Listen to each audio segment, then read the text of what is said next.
So this is the Writ Podcast from Éric Grenier. I haven't watched his podcast before, but I have seen his stuff before, and it's been pretty good. So I just want to. We might not watch this whole thing, but it's coverage on the French conservative leadership race, and I don't speak French.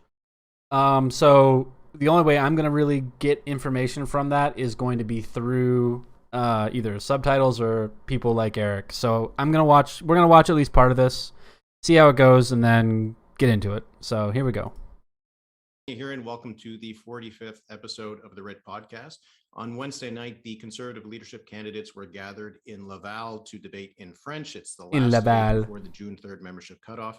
So to join me to discuss what happened in the debate and what it might mean for the rest of the campaign, I'm joined by Stéphanie Chouinard, who's a political science professor at the Royal Military College. Stéphanie, bonjour. Bonjour, thanks for having me. So before we get into the debate itself, maybe we should set the stage a little bit. Quebec is important for the conservative leadership race because all 78 ridings are going to be equally weighted. There's perhaps another dozen ridings across the country where there's a significant French-speaking population. So it does matter in terms of the point system and determining the winner. But what do you think is the importance of having a debate in French for the party? Well, one of the other reasons, aside from the 100 or so seats that we consider where the Francophone population is sizable enough to warrant this kind of debate, is also to test out the candidate's proficiency in the other official language, right? It's not just for Francophones, it's also for the rest of the country to see which one of the candidates can really speak to all of Canadians in both official languages. And this is not a written rule, it's not written anywhere, but as we saw last night, we have three candidates who more or less disqualified themselves because they're just not able to really communicate in both official languages. And that remains something that most Canadians think is important in someone who's vying for the role of Prime Minister. I didn't grow up in Canada. I didn't grow up learning French. I took 1 year of French at university, and I was not interested. It's one of the few languages I've tried to learn that I just wasn't good at. And I don't know what the reason is. Maybe it's because I've learned French and German. Spanish and German, and those are similar enough, but they're different significantly. So there's a lot of differences there. I don't put much stock in the value of a leadership candidate or a prime ministerial candidate being proficient in both languages, although I understand why that's important. In my mind, it gives the minority French-speaking community a much larger say on the rest of the country and the way that politics are run. And I don't necessarily think that's a good thing. I think it's undemocratic. But it's how Canada works. So. Right. So it's not just about being able to speak to Francophone Quebecers. It is often to perhaps Ontarians, people who want to see that the potential prime minister is going to be able to communicate to the big portion of Francophones in Canada and contribute to national unity, that having a unilingual Anglophone leader might not be something that is what you want to have in your prime minister. Yeah, it's for the vast majority of Canadians today, it's seen as something that just wouldn't be acceptable, even if obviously, we've had prime ministers in the. I guess if it was the other way around, and it was somebody who only spoke French and didn't speak English, would I feel the same way? Because I think you have to put it on the other. I think you have to put the shoe on the other foot there. So, if there was a good candidate who had good policy positions that I agreed with, but they didn't speak English and they only spoke French, would that remove me from their voter pool? Probably not. And so again, I think I can still stand on that I think forcing language diversity when realistically most conservatives do not speak French, and the ones that do are from Quebec. So yeah, you need to be able to speak to them, but I don't see that there's not that big. It doesn't matter that much to me. Which language is your first language or whatever, or even if you speak the other language. I think if you're a good politician, if you're a good candidate, then it'll make up for that.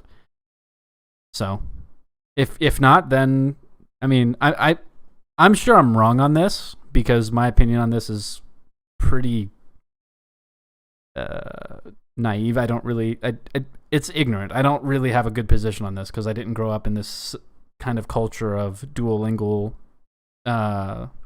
acceptance. Most of the dual languages that I was around growing up was mostly Spanish and a little bit of German. And in those situations, like, it was generally looked down on for people that were speaking Spanish. This wasn't America, so I mean, there is that. But like, I would say that Spanish is more of an official language of the United States than French is of Canada. I don't know anybody around me that speaks French. I have one friend who speaks French, and she lives in Ontario now. It's just not that common outside of Ontario and Quebec and the Maritimes, which is the vast majority of the population. I've never lived that far west, that far east. I've only lived in BC and Manitoba. So, you know, I in both of these provinces are pretty English. We do have some French communities in Manitoba, but even then, it's like they speak French among themselves, but it's still, English is still widely used. I don't know of any.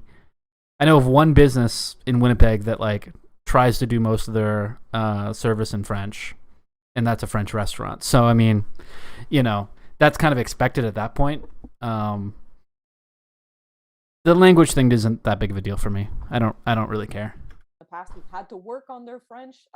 Stephen Harper is a notable example of that. In his tenure as prime minister, his French improved notably, and everyone was witness to that. So, you know, right as you go into the job, you don't need to have perfect fluency, but there's an expectation that you can get your points across in both languages. And it's not only about even Francophones in Quebec. I mean, I believe you're from New Brunswick, but you live also in Ontario now. Does it matter as much, do you think, to Francophones outside of Quebec that the leader is able to speak in French? It does matter a great deal because oftentimes, if you have the proficiency in the language, that means you also know those communities, and you realize that the French fact in Canada is not just found in Quebec, and that in fact you have the bilingual belt where you have regions of New Brunswick and Ontario where Francophones are actually the majority, and then you have pockets and different communities throughout all of the provinces and territories who do pay attention a great deal to federal politics because the federal government, by and large, is seen as the champion of official languages in our country, and are very keen to see that the folks vying for the role of prime minister will be paying attention to them as well. Yeah, I mean, if it's seen as, I don't want to use the word pandering, but if it's seen as acknowledgement of that community, then yeah, it makes sense. But for me, it's not a mandatory thing that my preferred candidate speaks French, or that even they speak English. If there's a great Alexandre Boulris from the NDP, if he was the leader of the NDP and he doesn't, I mean, I'm sure he speaks English, but like, he primarily speaks in French and does all of his addresses in French in the House. But if he was the leader of the NDP, I would still vote for them. So it really doesn't matter to me that much. Yeah, and of course, Pierre Poilievre is, he said, I believe his grandfather was an immigrant from France who came when there was the settlement of Saskatchewan and Western Canada earlier on. So it's a different kind of history for one of the candidates there compared to, say, Jean Charest. So let's get into the debate itself. Before we get into how the candidates performed and what they went after, you know, in terms of going after each other, that kind of thing. What did you make of the debate itself, particularly in comparison to the one we saw in English 2 weeks before? The first thing I will say is the format was 100 times better. I think everyone appreciated that there was actually time for a debate between the different candidates. Now, obviously, because of the French fluency, some candidates were able to make better use of that time than others, but there was an actual debate. The moderator was also very keen on keeping track of time and making sure that everyone was able to get in a word. So the format itself, as well as the 10 thematics that were chosen, I think that was done quite well. And I think that folks who watched and were able to compare with the debate that happened in Edmonton 2 weeks ago really appreciated that we didn't take the same format as 2 weeks ago, both for reasons of clarity and for reasons of substance. Yeah, the first one was pretty bad. I did watch it. I did record it. I did technically stream it, but the audio was terrible, so I unlisted it. I think I've now gotten to the point where my setup is actually working. So maybe we do live stream the next leadership debate. But yeah. Yeah, the English debate was almost in some ways a lightning round, and sometimes candidates had 15 seconds to answer. Here it was around 45 seconds to get an initial answer to the question, and then 4 minutes of open debate, which allowed those who were able to speak French to actually occupy most of that time. It would have been a bit painful if we would have had those face-offs between two candidates that we saw in the English debate, if it had been between Roman Baber and Scott Aitchison trying to fill 4 minutes in French. That would have been not very respectful for the audience. So let's start with those three candidates. So Leslyn Lewis, Scott Aitchison, Roman Baber. All they did was read from notes, and it wasn't always clear that they understood the question, because if there was a question about illegal immigration, then they took out the note that had something about immigration. If it was something about the Governor General being able to speak French, well, they just took the note out that had something about the importance of the French language. And at least Scott Aitchison, he did not try to insert themselves into the open debate, whereas sometimes you had Leslyn Lewis and Roman Baber decide to try to say something. Often it was not at all what the others were talking about, which really kind of cut up the flow. But what do you make of the fact that there's these three candidates, including Lewis, who this is the second time around, and by my years, her French did not get any better? No, for Mr. So Baber, Lewis, and Aitchison are the three lowest of the six, and then you have Brown, Charest, and Poilievre. It's not really that surprising. I don't know. Those three. Aitchison is my favorite of the six. Obviously, I'm not a conservative. I'm not going to vote in the conservative leadership race. But if I was going to vote in the conservative leadership race, it would be Scott Aitchison. He's the only one there who seems to have any sort of common sense. He's the only one there. Patrick Brown isn't terrible. No, that's a lie. He's terrible. Scott Aitchison is the least. He's the least bad of the bads. Baber and Mr. Aitchison, for whom it's the first time around, it's a little bit more understandable, but this is Leslyn Lewis's second kick at the can, so to speak. And it's unfortunate that she did not make use of that time, especially since she's now an elected MP and she has free access to second language training through the House of Commons to improve her French. Obviously, it's not easy to learn a second language. I think you and I are both keenly aware of that, and you don't do that in a few weeks. But when you're going for the top job, again, it's something that you really need to show that you can improve on and that you're making efforts. Now, I think despite the fact that sometimes their comments were a little bit off compared to the precise question that the moderator asked, we did get some points across and some policy ideas from all of the candidates. So I thought that was still helpful. But you're right, in the 4-minute debate part, when they were trying to insert themselves, sometimes they were really cutting the flow of the discussion, the debate that was going on, and that was rather unfortunate. Yeah, I mean, if you have people that can't speak the language and that the language of the debate is in, that's, it's kind of silly to even be there. Honestly, if you don't speak, if I was a leadership candidate and I didn't improve French and I didn't know enough French to actually have a conversation in French, I just wouldn't show up. How do you show up to something like that if you can't speak it? You just look like an idiot. I haven't seen any clips. I haven't really looked into this because, again, I don't really care. I'm not a conservative. But at the same time, it is important to watch some of these details and some of the things that are going on here. as far as the rest of this podcast, I'm going to link it in this video. So if you want to watch the whole thing through, you can. I don't want to just use up all of Eric's work here. This is a long podcast. It's like 27 minutes long. We're 8 minutes in. I think we get the general idea of what exactly is going on. There was 3 candidates that can't speak French, 3 that can. They had the debate in French anyways. All 6 showed up. 3 of them were talking, or 2 of them were talking when they didn't know what they were talking about. 1 was being quiet, and the other 3 talked about each other. At this point, it's almost... Let's look at some polls real quick. Let's just look at some polls. Let's see here.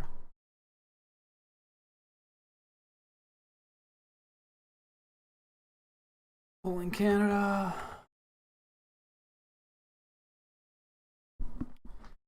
Let's see here. Where is the most recent one?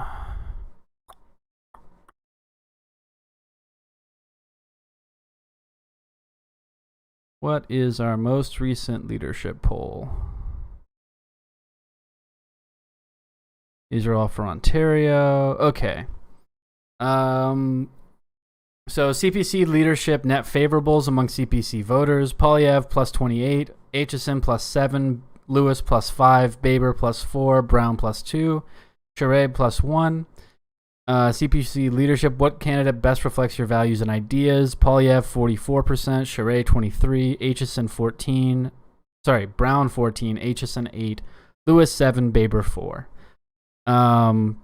And that's been pretty consistent. Charest has closed that gap a little bit, I believe. Let's see here. What was the most recent one before that? I believe that gap is closed a little bit.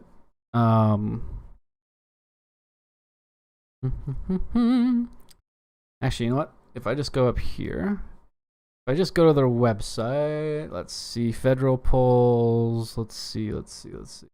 Data. Do we have a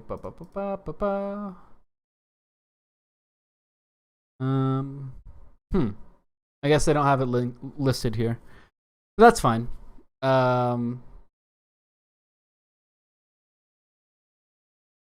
Cool.